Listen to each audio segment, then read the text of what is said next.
Paulo, apóstolo não da parte de homens, nem por intermédio de homem nenhum, mas por Jesus Cristo e por Deus Pai, que o ressuscitou dentre os mortos. E todos os irmãos meus, companheiros, às igrejas da Galácia, graça a vós outros e a paz da parte de Deus, nosso Pai, e de nosso Senhor Jesus Cristo, o qual se entregou a si mesmo pelos nossos pecados, para nos desarraigar deste mundo perverso, segundo a vontade de nosso Deus e Pai. A quem seja a glória pelos séculos dos séculos. Amém.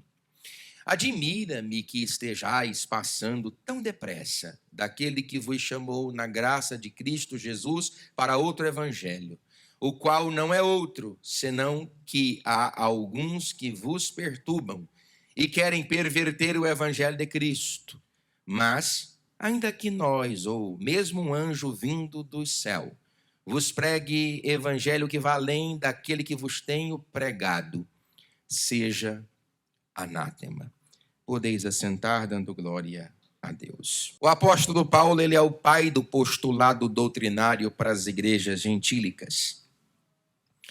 Dos 27 livros do Novo Testamento, pelo menos 13 epístolas neotestamentárias são de autoria paulina. Nos primeiros séculos da era cristã, principalmente após o Código de Muratori, no final do segundo século da era cristã, teria apresentado o apóstolo São Paulo como o autor da epístola aos Hebreus.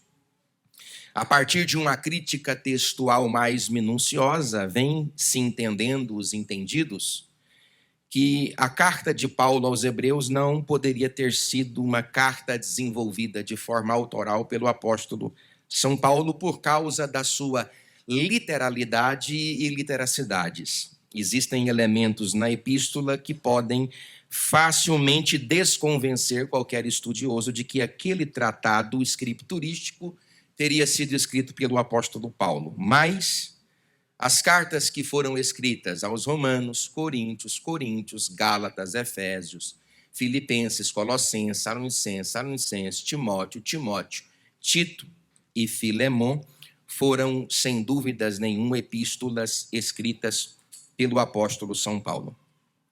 A partir da Renascença, principalmente no século XVII, século XVIII, surgiu um método gramático histórico crítico desenvolvido pelo liberalismo teológico.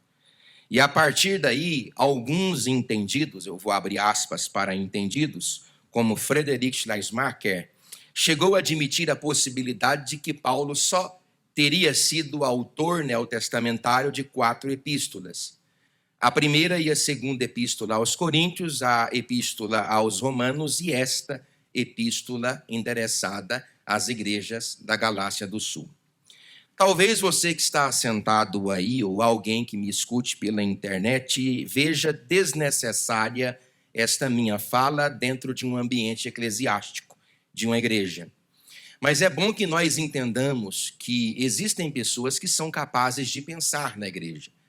Se eu trago esse entendimento aos irmãos, eu acredito na capacidade que os irmãos têm de tentar discernir o assunto e aprender um pouco mais sobre a escriturística bíblica, principalmente a que se refere no Novo Testamento.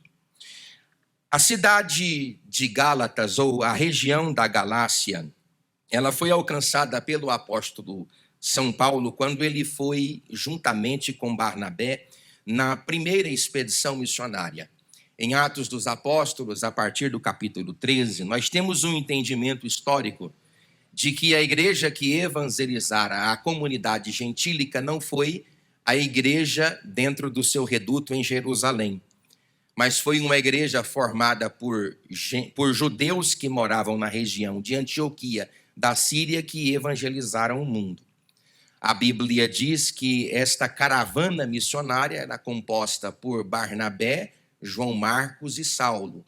Eles saíram de Antioquia da Síria, desceram para a região do Chipre, para a região da Panfilha, da Pisídia, foram até Antioquia, Listra, Icônio e Derbe. É a primeira expedição missionária, provavelmente desenvolvida entre os anos 47, 48 e 49 do primeiro século da era cristã. Por que é interessante nós compreendermos sobre estas datas? Porque se essa epístola foi escrita entre os anos 49, 50 e 51, ela é o resultado da primeira expedição missionária liderada por Barnabé, cujo Paulo era o seu assistente, e notadamente seria uma epístola endereçada a algumas igrejas da região da Galácia do Sul: Antioquia da Pisídia, Listra, Icônio e Derbe. Mas se essa carta tivesse sido escrita entre os anos 52, 53 ou 54, Paulo teria escrito essa epístola da região da Macedônia, provavelmente em Filipos, na segunda expedição missionária, ou da cidade de Éfeso, lá no alto da terceira expedição missionária. E se assim fosse, essa carta não seria endereçada às igrejas da Galácia do Sul, mas ter-se-ia sido endereçada às igrejas da Galácia do Norte. É interessante compreendermos este raciocínio, porque em Atos dos Apóstolos, capítulo de número 18 e versículo 23, assim como no capítulo 16 e no versículo 6, nós temos o evangelista Lucas referindo às igrejas da Galácia como sendo igrejas da Galácia do Norte, e não igrejas da Galácia do Sul. Mas quando você abre as expedições missionárias desenvolvidas por Barnabé e por Saulo, você vai compreender que o apóstolo Paulo colocou os seus pés missionários na região da Galácia do Sul. Isto é, quando Paulo está escrevendo este tratado, ele está escrevendo aos irmãos que estão na cidade de Antioquia da Pisídia, Listra, Icônio e Derbe. É uma região que foi locada no conglomerado do Império Romano no ano 25 negativo, ou seja, em 25 a.C., as igrejas de Antioquia, as cidades de Antioquia da Pisídia, Listra, Icônio e Derbe são cidades geograficamente locadas dentro do universo da Galácia do Sul, no conglomerado Império Romano. Pastor, estas compreensões são necessárias para aqueles que desejam fazer uma investigação mais minuciosa da Bíblia. Se eu que sou o proponente, o docente, o professor, o pastor da igreja, não instigar os vossos corações às estas descobertas, como, pois, eu posso esperar que a igreja faça, se pessoalmente, como pastor, eu não me proponho a fazer? Todas as vezes que você abre uma Bíblia Sagrada, querida pastora Daniele, você precisa levar 4 pontos preponderantes para a compreensão da epístola. O primeiro, a epístola obedece critérios de necessidades da igreja que recebe. Por isso que não existe uma manifestação uniforme, pastor Valderi, em toda a exposição do Novo Testamento. Não são uniformizadas as doutrinas e os relatos trazidos pelos apóstolos às igrejas que recebem. Não são uniformizadas porque uma é a igreja do Morada Nova, outra é a igreja do Canaã, outra é a igreja do Joana d'Arc, e apesar de serem igreja como o corpo de Cristo, possuem características distintas e que são diferenciadas em seu comportamento. Logo, quando Paulo trata com a região da Galácia, ele não trata com a região de Roma, tal como também não vai tratar com as igrejas que estão na região da Acaia, que são as igrejas locadas na cidade de Corinto. Porque cada igreja deve ser observada dentro do seu contexto e do seu ambiente. Quando Paulo está escrevendo, ele está analisando para escrever aqui a igreja que vai receber lá. Então, Paulo vai trabalhar de um problema local.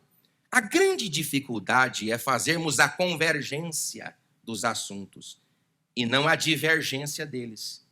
Porque alguns leitores da Bíblia que pegam um texto descontextualizando do seu contexto, fazem pretextos para desenvolver heresias.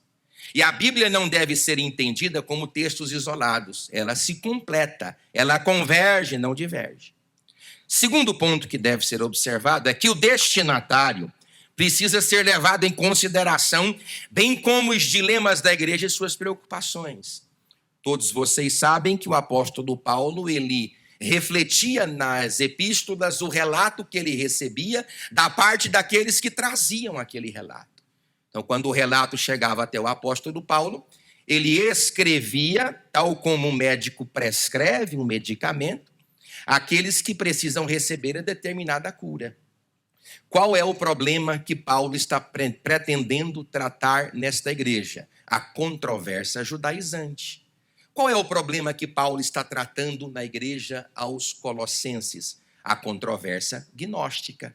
Qual é o problema que Paulo está tratando na igreja de Éfeso? A controvérsia eclesiológica. Então, cada controvérsia é tratada. Eu não posso tratar uma dor de garganta como quem trata uma dor de cabeça. Eu não posso tratar uma dor nos meus ossos como quem trata uma dor muscular ou uma estomacal. Eu preciso obedecer critérios de compreensão para estabelecer a medicação correta. Então, o destinatário precisa ser observado. Terceiro ponto. O teor da carta é extremamente polêmico e apologético. Mas o que é que Paulo quer defender? Primeiro, ele mesmo. É a única carta das 13, pastor Luiz, que Paulo não começa romanticamente. Ele começa fria, dura e peremptoriamente. Antes de apresentar a saudação do Deus que lhe fez escrever a carta, ele faz uma defesa, uma apologia do seu ministério. Ele faz um radical desabafo à igreja que está recebendo essa carta.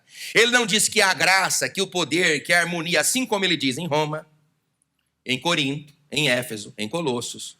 Todas as epístolas de Paulo é acompanhada de uma única saudação. Nesta não, é diferente. Porque a proposta de Paulo é fazer uma apologia de si mesmo. Pastor, mas não tem uma fala que diz que pastor não se defende? Sim, pastor não se defende. Quem defende pastor é Deus. Pastor não tem autoridade de se defender, porque todas as vezes que eu me proponho a falar, quando Deus se cala, eu estou estrupiando o processo que Deus faria se eu tivesse ficado calado. Então, pastor não se defende. Se pastor não se defende, por que Paulo se defende? Porque não é a autoridade apostólica que é questionada. É a mensagem apostólica que é duvidada. Então, Paulo não pode defender a mensagem sem defender o apostolado. Ele não defende o apostolado por causa dele. Ele defende o apostolado por causa de sua pregação. Tanto é verdade que no versículo 5 ele diz, olha, ainda que nós, ou qualquer outro ente que venha do céu, que vos anuncie, a preocupação de Paulo não é da boca que abre para falar, mas daquilo que está sendo falado. Então ele não pode defender o que ele fala, se primeiro ele não defender quem está falando. Porque hoje nós vivemos em um tempo onde quem fala é mais importante do que o que está sendo falado. E todo pregador da palavra, vocês estão... Eu comecei. Vocês estão ouvindo o pastor, irmão? Diga amém. Nenhum pregador é maior do que a sua pregação. A pregação não sai da mente do pregador, emana do texto. Eu não imponho como quem faz exegese aquilo que o texto está dizendo, ou aquilo que o texto deveria dizer. Eu faço ex, que é a extração, gesese, e me proponho a falar o que o texto já está falando. O texto não fala agora porque abre a minha boca, o texto está falando há mais de 2000 anos. Então, eu não tenho autoridade para extrair do texto outro objetivo que não seja o objetivo pretendido pelo autor quando o texto foi escrito. Pastor, então eu não posso dar sentidos diversos aos textos bíblicos? Eu só posso trazer um sentido diferente do sentido proposto pelo autor com conexão e aplicação prática, não por interpretação e exegese. Então a proposta em terceiro lugar é extremamente polêmica e apologética, mas defender o quê? Defender a Paulo, porque Paulo, como emissário, ele precisa defender a mensagem que ele carrega. Você pode dizer glória a Deus? A quarta verdade para você pegar essa epístola e começar a ler, o seu apostolado, ele é em segundo lugar, a sua pregação vem primeiro. Mas ele não pode defender a pregação que vem primeiro se antecipado e previamente ele não defender quem pregou. Porque o contato dessas pessoas com Paulo é um contato gentílico, é uma comunidade gentílica. O primeiro concílio da igreja cristã foi o concílio de Jerusalém, para resolver, inclusive, questões que foram levantadas aqui na região da Galácia do Sul, Antioquia da Pisídia, Listra, Icônio e Derbe, sobre qual deveria ser o papel dos gentios na comunidade cristã. Porque os judeus estavam impondo aos gentios as práticas, a cultura e a ortodoxia judaica. E o cristianismo nunca impediu ninguém de ser judeu porque agora é cristão. Mas também nunca vai impor ao cristão entidades ortodoxas que são categorizadas no universo judaico. Eita, pastor, mas é difícil de entender? É difícil mesmo. Aí não tem jeito, tem que deixar a cabeça fumaçar, filhão. O que você quer, chupar a balinha na igreja o tempo todo? Olha quantos anos que nós estamos aqui, só eu. Mais de 6 anos. E os outros pastores que pregaram aqui nesse púlpito, quantos anos eles pregam? Nós não somos crianças. Você pode dizer glória a Deus por isso? Nós não somos mais meninos espirituais e necessitamos de alimento sólido para a nossa espiritualidade. Você pode dizer glória a Deus? Então eu coloquei uma máxima, antes de entrar no texto, eu coloquei assim, ó: a pregação de ninguém que não teve seu ministério destruído precisa ser defendida.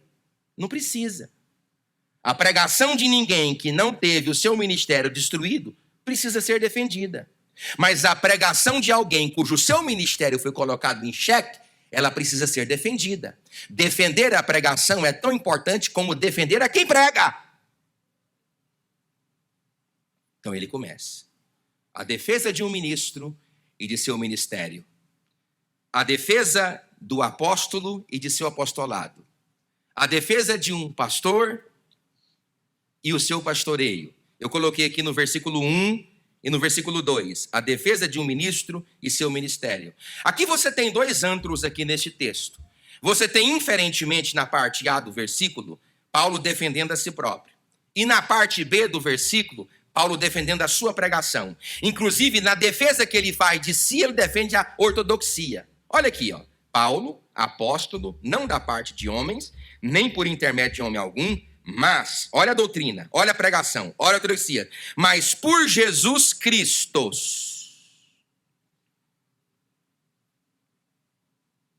Isso aqui é uma ortodoxia, porque ele classifica, ele categoriza, ele caracteriza a Jesus como sendo o Cristo. Aí ele faz, ó. E por Deus Pai, olha a segunda doutrina, da encarnação, teantrópica, homoúsios, união hipostática. É isso que ele está falando aqui. Eita, pastor, não entendi nada. É assim mesmo. É desse jeito que ele está falando. Ele está falando aqui que Cristo é o enviado de Deus para redimir a comunidade gentílica. Você pode dizer glória a Deus? Você pode dizer, ô vivo, pode dizer glória a Deus? Ele está dizendo que Cristo é um ente encarnado. Você pode dizer glória a Deus? Ele está dizendo que Jesus ele é filho de Deus. Ele está falando a doutrina da encarnação. E olha a terceira doutrina que ele faz aqui, ó, que ressuscitou dos mortos. Uma das doutrinas mais fundamentais do cristianismo é a ressurreição dos mortos. Quem é o primeiro da ressurreição? A primícia da ressurreição é Jesus Cristo. Então, tal como Jesus venceu a morte, todos nós aqui vamos vencê-la debaixo do poder do nome e do poder de Deus. Inclusive, eu não sei se os senhores sabem, eu acredito que sabem, que nos primeiros séculos da era cristã, irmã Rosana, a época chamada de patrística, a data do aniversário não era a data do nascimento. A data do aniversário, Charles, era a data de sua morte. Porque para os primeiros cristãos da patrística, viver é quando morria. Porque morrer é viver a verdadeira vida. Vida que se vive na presença de Deus. Isso aí foi embora, podia todo mundo ir embora. Já vamos todo mundo embora, já deu para entender o negócio. Mas olha aqui, eu coloquei 2 coisas aqui. Paulo, uma pessoa, apóstolo, uma missão. Não da parte, nem por intermédio de homem algum. Como esse texto, pastor, eu sou pastor há quantos anos? Meu Deus, quantos anos os meus cabelos ficam nos meus travesseiros? Quantos anos?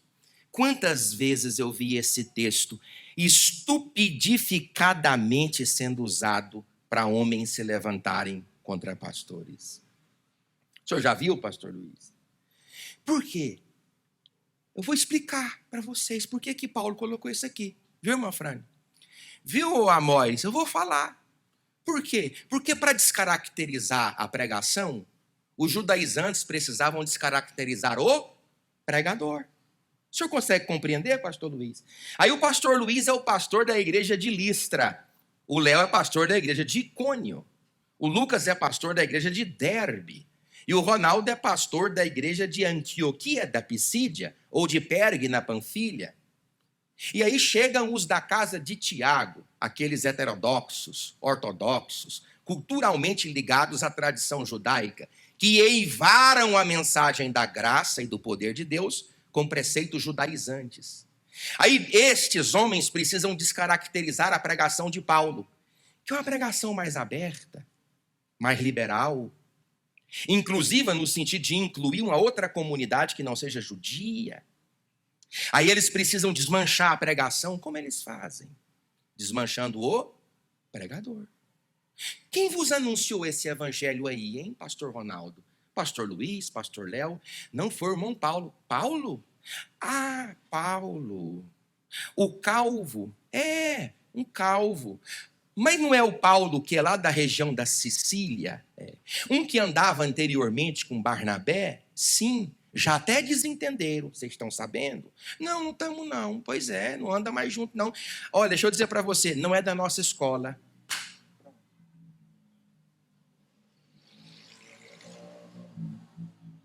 Não é do nosso ministério. Não, é fora da cerca. Ele não frequenta no ministério. Já tinha pensado por esse prisma, vossas eminências? Olha aqui, ó. Por isso que Paulo, antes de saudar, ele se defende. Porque as pessoas, para destruir a pregação, aniquilaram o pregador. Paulo não está nem aí. Paulo não tem interesse. Paulo não tem Paulo em Paulo. Não tem vaidade em Paulo. Não tem necessidade de demonstrar Paulo, sabedoria, ciência. Não tem necessidade alguma. Se Paulo tem necessidade de se defender, a necessidade que ele tem é para defender a pregação que ele prega. E não ele que está pregando. Ele não tem necessidade disso. Mas como ele precisa recuperar o seu prestígio como apóstolo, ele precisa validar o seu apostolado. Aí Paulo está dizendo, não, de fato, não sou da escola petrina. Nem sou da escola de Tiago, nem sou da escola de João. Fui chamado pelo próprio Cristo para trazer a vós outros a mensagem da ressurreição e da libertação, e o nome de Jesus está sendo glorificado aqui nessa região. Vocês conseguem compreender o motivo, irmão? Diga amém. Esse povo chegou lá para prejudicar o trabalho que Paulo. Então Paulo precisa validar o seu ministério. Então Paulo, uma pessoa, apóstolo, uma missão, não da parte de homem, nem por intermédio de homem algum. Ele está dizendo assim, Amós, se a minha pregação foi desmanchada por causa da originalidade do meu ministério, eu digo a vocês, quem me chamou foi Deus. Tem que entender. Por isso que eu faço elementos técnicos, escriturísticos, contextuais, culturais, para chegar à compreensão, para entender os motivos pelos quais o autor está escrevendo, diferente de tudo que ele tinha escrito, o que ele escreveu. Segundo lugar, ele defende a doutrina que ele está pregando. Primeiro, Jesus é enviado. Porque os judaizantes falavam assim, ó, Jesus mais o sábado, ó. Jesus mais a lei. Jesus mais as obras. Jesus mais a circuncisão. Jesus mais, irmãos, não é Jesus mais. Pedro disse assim, quando Jesus arrochou o nó, todo mundo foi embora e muitos discípulos deixaram de segui-lo. Porque ele falou, quem não comer a minha carne e não beber do meu sangue não tem parte comigo. E a partir desse momento, muitos foram embora. Pedro disse para Jesus, esse sermão é muito duro, as pessoas não suportam ouvir. E aí Jesus disse, você não quer ir embora com eles também, não? Porque Jesus era curto e grosso, era radical. Aí Pedro olha para Jesus e fala assim, para quem iremos nós, se só tu tens palavras de vida eterna? Outra hora os discípulos da boiando, irmão Charles. Ei, para onde? Não é onde, é quem. Eu sou o caminho, a verdade e a vida. Irmão, dá para você levantar a mão e dizer glória a Deus? Estão defendendo a doutrina. O irmão Paulo está dizendo, Jesus Cristo é o enviado. Segundo lugar, Jesus Cristo é filho de Deus. Irmão, mas esse assunto eu não vou nem entrar na história da igreja. Porque eu vou ficar aqui com os ebionistas, com os arianos, com os monofisistas, com os eutiquinianos, com o adocetismo. Eu vou ficar aqui, porque até o ano 320, até o ano 325, tinham 82 heresias em volta da cristologia.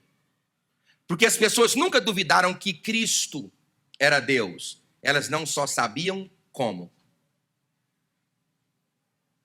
Foi da onde o concílio de Nicéia, para discutir a divindade de Cristo, ele diz que essa união entre o Cristo humano e o Cristo divino é uma união hipostática. Aí eles performaram, cognominaram como a natureza teantrópica, divinamente humano e humanamente divino.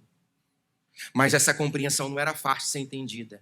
Então, Paulo está defendendo, primeiro, que Jesus Cristo é o enviado. Segundo, que Jesus Cristo é o Filho de Deus. Terceiro, e que Jesus morreu por todos nós. Você pode dizer glória a Deus?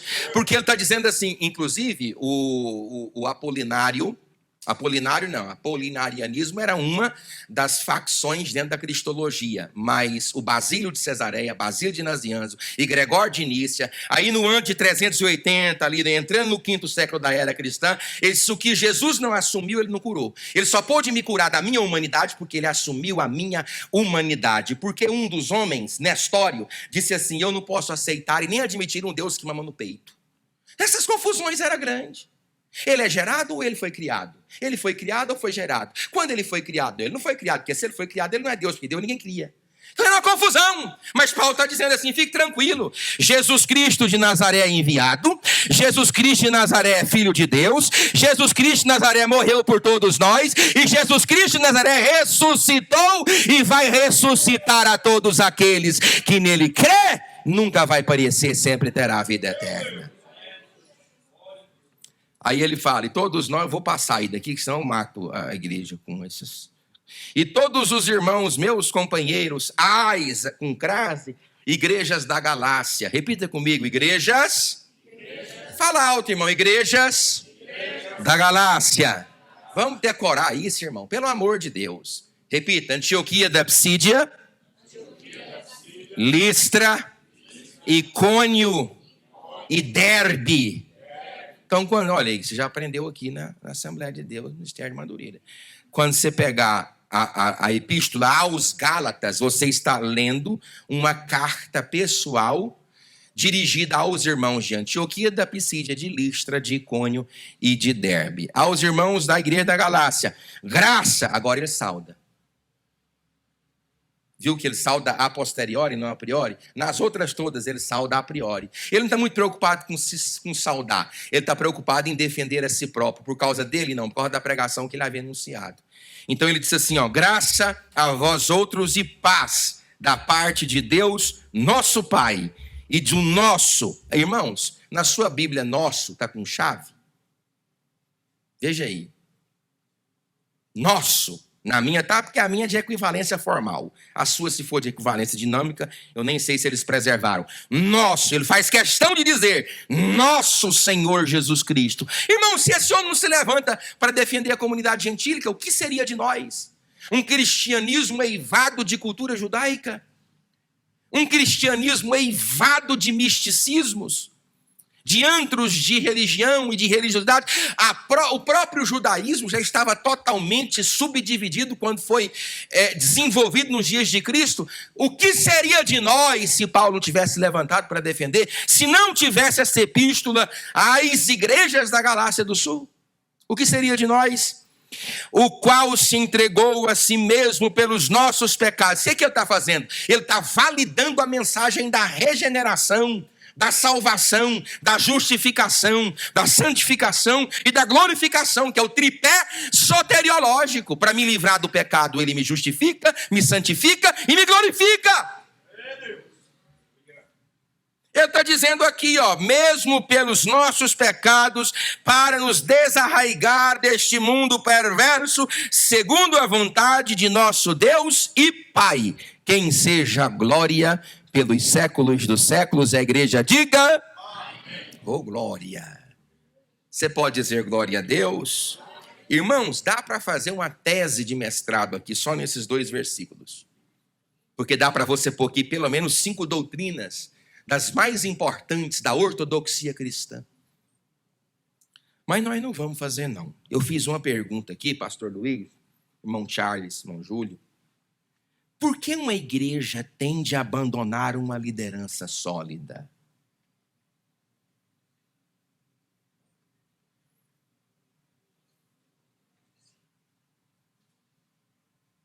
Respondei-me, Senhor.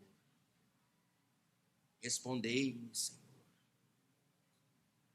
Meu Deus, se estão desprezando a autoritatividade paulina, o que é que sobra, Senhor, para nós, pobres mortais? O que leva uma igreja a abandonar uma liderança sólida? Quantas e quantas vezes eu atendi gente no gabinete, eu estou pensando em sair da igreja. O que leva uma igreja a abandonar uma liderança sólida? Because. What? Por quê? Por quê? Por que uma liderança sólida ou comprometida com a exposição ordinária da Bíblia? O que leva? Porque ele já começa, eu não estou te falando, ele já começa, admira-me. Aí eu perguntei aqui, mesmo? Mesmo, Paulo? Eu duvidei dele. Admira-me. Eu pergunto, mesmo? Será que você se admira de apacentar pessoas tão vulneráveis e fracas? Porque eu li o texto filosoficamente. Ele disse assim, admira-me. Aí eu coloquei aqui vermelho, mesmo? Interroguei. Sim, porque era a primeira epístola. Era a primeira, essa e a de Tessalônica, presta atenção, são provavelmente os 2 textos neotestamentários, conjuntamente o Evangelho de Marcos. Então, ou esta, ou a de Tessalônica, são as 2 primeiras epístolas. Então, a ambiência entre pastor e ovelha está sendo a priori desenvolvida por Paulo. Quando ele está escrevendo as outras, ele já não tem mais essa surpresa. Ele já não tem essa surpresa mais. Porque ele sabe que as pessoas que agregam e que escutam ele são tão vulneráveis como folhas sopradas pelo vento. Mas eu pus aqui, antes de entrar no texto, 4 coisas importantes que levam porque alguém vai abandonar uma liderança sólida. Primeiro, devido à instabilidade daqueles que absorvem o evangelho. Eu vou repetir. Por causa da instabilidade da igreja que escuta o que está sendo anunciado. Bom, nós temos 2 complicações. Primeiro, 7% do público que nos escuta compreende corretamente aquilo que está sendo dito. Isso é um dado. A parábola da semente mostra que 1/4 estava condenado. Concorda, pastor Luiz? Das noivas, 50% estava condenado. Dos 2 filhos, 50% estava condenado. Então, a melhor categorização percentual bíblica é que 50% da igreja entende, 50% não entende. Eis os motivos porque alguém tem coragem de abandonar uma liderança sólida. Segundo, identificação com a desmotivação geral. Explico? É mais fácil eu me apropriar das ideias de um desmotivado do que vencer a mim mesmo e abraçar a ideia e a proposta daqueles que são motivados. O motivo já está no primeiro, porque mais desmotivados frequentam igrejas do que pessoas motivadas. Então é melhor você estar com todo. É melhor você não ficar com a parte. É melhor você ficar naquele grupinho que fala. Eita, eu vou me controlar, Senhor. Pode ficar sossegadinho aí, eu estou controlado. Vamos para a terceira, eu vou sair, Senhor, estou saindo. Terceiro lugar, pessoas em crise preferem conexões mais pragmáticas do que fundamentais. Não, eu vou me unir àquilo que dá certo. Eu não vou mexer com o que é certo. Porque aquilo que dá certo é muito mais fácil, é muito mais superficial, é muito mais aparente, é muito mais estético. Então eu vou me apropriar com pessoas que se apropriam com aquilo que dá certo. E a igreja verdadeira com o que é certo. É mais profundo, é mais difícil, é mais didático, é mais pedagogo, é mais embaixo. Mas é de lá que se sustenta o caos da sua família, da sua vida e do teu ministério no tempo da crise.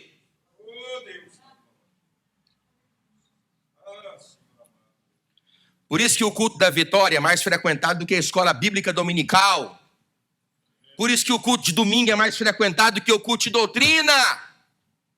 Que as pessoas não querem pensar, não querem ler, não querem entender. Mas Deus está levantando um povo na cidade de Uberlândia. E esse povo está se voltando à palavra de Deus. E não existe demônio capaz de impedir este processo. E o nome santo de Jesus está sendo glorificado. Você pode dizer glória a Deus? Terceiro motivo, tá vendo, Senhor, que eu me controlei? Pessoas em crises preferem... acho que eu já falei, né, Senhor? 4, muito sempre será sobre projeção. Por que as pessoas... Eu vou explicar essa questão da projeção. Por que as pessoas tendem a abandonar uma liderança sólida, uma igreja sólida? É simples. Porque as pessoas fazem o exercício da projeção. Elas projetam na igreja e nas pessoas a deficiência que elas mesmos carregam.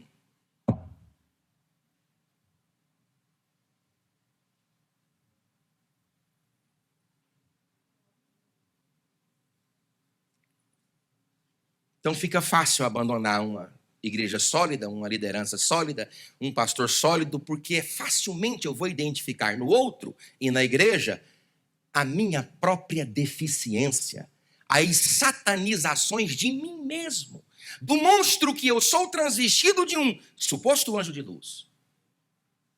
E eu já disse para vocês que eu, Presley Camargo, posso ser a pior pessoa desta igreja. Está muito mais ligado à capacidade que eu tenho de me analisar com a palavra de Deus nas minhas mãos. E dizer, é certo andar onde estou andando, falar o que estou falando, sentir o que estou sentindo? Não. Então mude. Mude.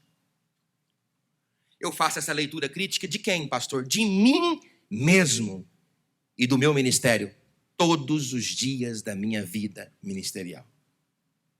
E eu pus uma máxima antes de entrar no texto. Ninguém que larga um ministério de alguém o faz, sem que antes ele mate o seu ministro no coração.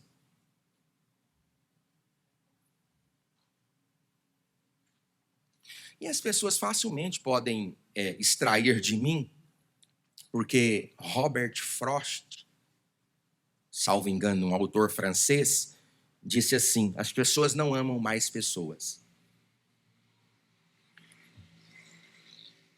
Elas amam competências. Por que você me ama?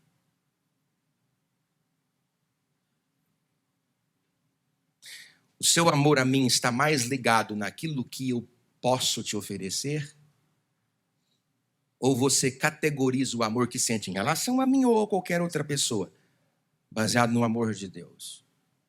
Porque o amor de Deus nunca é sobre o objeto do seu amor, sempre será sobre você mesmo. Porque se eu amo a minha esposa no amor ágape, eu não preciso que ela a mim desenvolva nada. Eu pura e simplesmente a amo.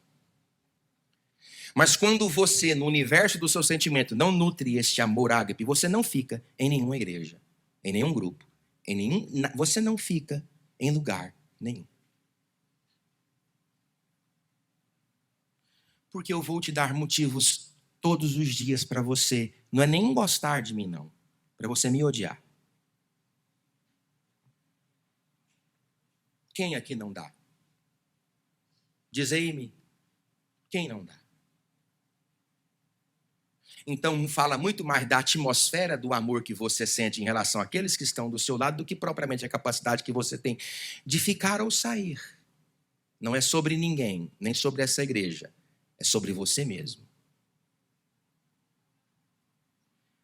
Então, ninguém que larga um ministério de alguém o faz sem que primeiro ele não mate esse ministro no seu coração.